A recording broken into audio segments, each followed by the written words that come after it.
तो दोस्तों स्वागत है आपका हमारे YouTube चैनल पर। दोस्तों आज के इस वीडियो में हम पढ़ेंगे कुछ शब्दों के अर्थ हैं। इससे दोस्तों आपके जो बनवर्ड हैं हिंदी में वो सही होंगे।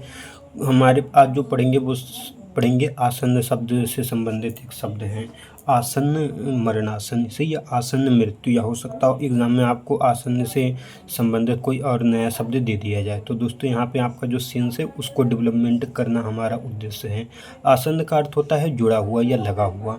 सही। मरणासन मतलब मृत्यु से लगा हुआ या मृत्यु के समीप। इसी तरह से आसन्न मृत्यु, इसका भी अर्थ क्या हो जाएगा, मृत्यु के जो समीप हो। आसन्न और फिर मृत्यु, मृत्यु के जो समीप हो या मृत्यु से लगा हुआ।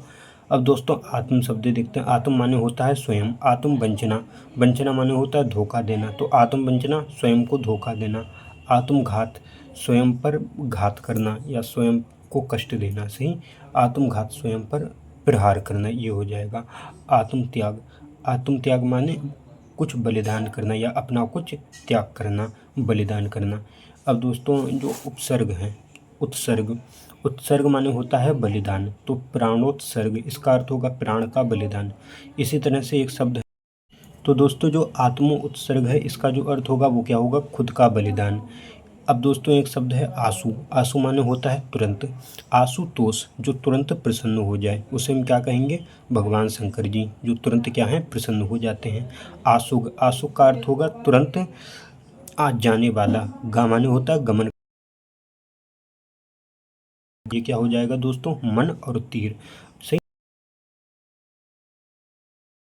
आंसू बक्ता माने तुरंत बोलने वाला, उसे हम आंसू बक्ता कहेंगे। आंसू लिपि तुरंत लिखने वाला, उसे हम कहेंगे आंसू लिपि। ठीक। अब इसी तरह से दोस्तों ये शब्द है आतताई। आतताई माने क्या होता है, क्रूर व्यवहार करने वाला, उसे हम बोलते हैं आतताई। आश्वस्त, जिसे आश्वासन पर विश्वास हो। आश्वस्त किसे कहेंगे, जिसे आश्वासन पर विश्वास हो। जैसे हमने आपको कोई वचन दिया और उसे विश्वास है हमारी बात पे कि अपनी इसने जो कहा है वो बात मानेगा, तो उसे हम क्या कहेंगे। अब दोस्तों यहाँ पे विदेश से देश में सामान मंगवाना, विदेश से कोई सामान है वो देश के अंदर आता तो उसे हम क्या कहेंगे, आयात, मतलब आना। आना, तो जब हम कुछ भेजेंगे, सही, देश से विदेश में सामान भेजना, तो उसे हम क्या कहेंगे, निर्यात। हम से आगत और निर्गत से याद कर सकते हैं। आगत माने आना, निर्गत माने जाना। अगर कोई सामान जा रहा हो तो उसे निर्यात कहेंगे, सामान आ रहा हो तो उसे आयात कहेंगे।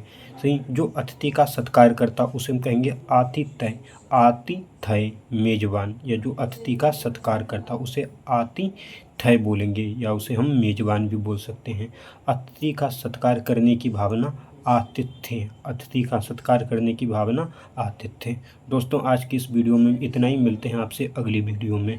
थैंक यू दोस्तों।